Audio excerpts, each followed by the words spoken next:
नमस्कार दोस्तों, शिव पुराण में आपका बहुत बहुत स्वागत है। आज हम लोग पढ़ने वाले हैं शिव पुराण की श्री रुद्र संहिता का द्वितीय खंड का पहला अध्याय सती चरित्र। तो चलिए शुरू करते हैं। नारद जी ने पूछा, हे ब्रह्मा जी, आपके श्रीमुख से मंगलकारी व अमृतमयी शिव कथा सुनकर मुझ में उनके विषय में और अधिक जानने की लालसा उत्पन्न हो गई है। अतः भगवान शिव के बारे में मुझे बताइए। विश्व की सृष्टि करने वाले हे ब्रह्मा जी, मैं सती के विषय में भी जानना चाहता हूँ। सदाशिव योगी होते हुए एक स्त्री के साथ विवाह करके गृहस्थ कैसे हो गए? उन्हें विवाह करने का विचार कैसे आया? जो पहले दक्ष की कन्या थी, फिर हिमालय की कन्या हुई, वे सती पार्वती किस प्रकार शंकर जी को प्राप्त हुई? पार्वती जी ने किस प्रकार घोर तपस्या की और कैसे उनका विवाह हुआ? कामदेव को भस्म कर देने वाले भगवान शिव के आधे शरीर में वे किस प्रकार स्थान पा सकी? उनका अर्धनारीश्वर रूप क्या है? हे प्रभु, आप ही मेरे इन प्रश्नों के उत्तर दे सकते हैं। आप ही मेरे संशयों का निवारण कर सकते हैं। ब्रह्मा जी ने कहा, हे नारद, देवी सती और भगवान शिव का शुभ यश परम पावन, दिव्य और गोपनीय है। उसके रहस्य को वे ही समझते हैं। सर्वप्रथम तुम्हारी प्रार्थना पर मैं सती के चरित्र को बताता हूँ। पहले मेरे एक कन्या पैदा हुई, जिसे देखकर मैं काम पीड़ित हो गया। तब रुद्र ने धर्म का स्मरण कराते हुए मुझे बहुत धिक्कारा। फिर वे अपने निवास कैलाश पर्वत को चले गए। उन्हें मैंने समझाने की कोशिश की, परंतु मेरे सभी प्रयत्न निष्फल हो गए। तब मैंने शिवजी की आराधना की। शिवजी ने मुझे बहुत समझाया, परंतु मैंने हट नहीं छोड़ा और फिर रुद्रदेव को मोहित करने के लिए शक्ति का उपयोग करने लगा। मेरे पुत्र दक्ष के यहाँ सती का जन्म हुआ। वह दक्ष सुता उमा नाम से उत्पन्न होकर कठिन तप करके रुद्र की स्त्री हुई।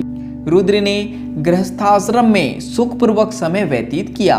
उधर शिवजी की माया से दक्ष को घमंड हो गया और वह महादेव जी की निंदा करने लगा। दक्ष ने एक विशाल यज्ञ का आयोजन किया।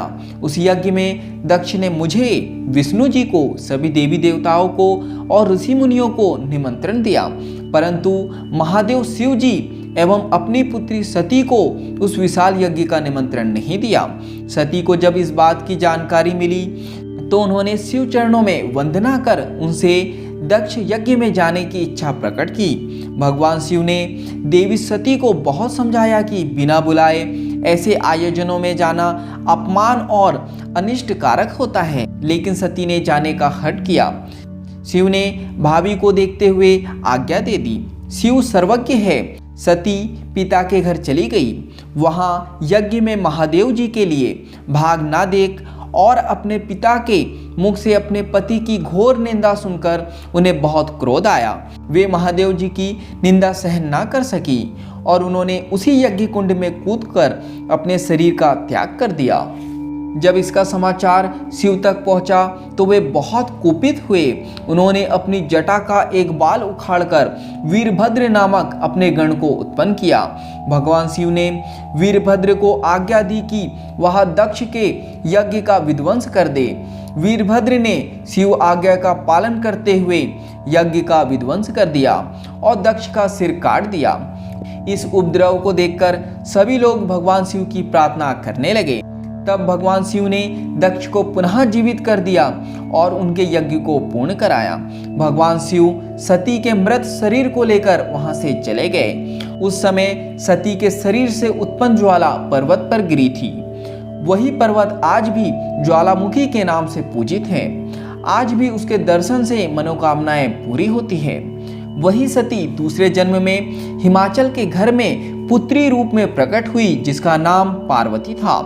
उन्होंने कठोर तप द्वारा पुनः महादेव जी को अपने पति के रूप में प्राप्त कर लिया।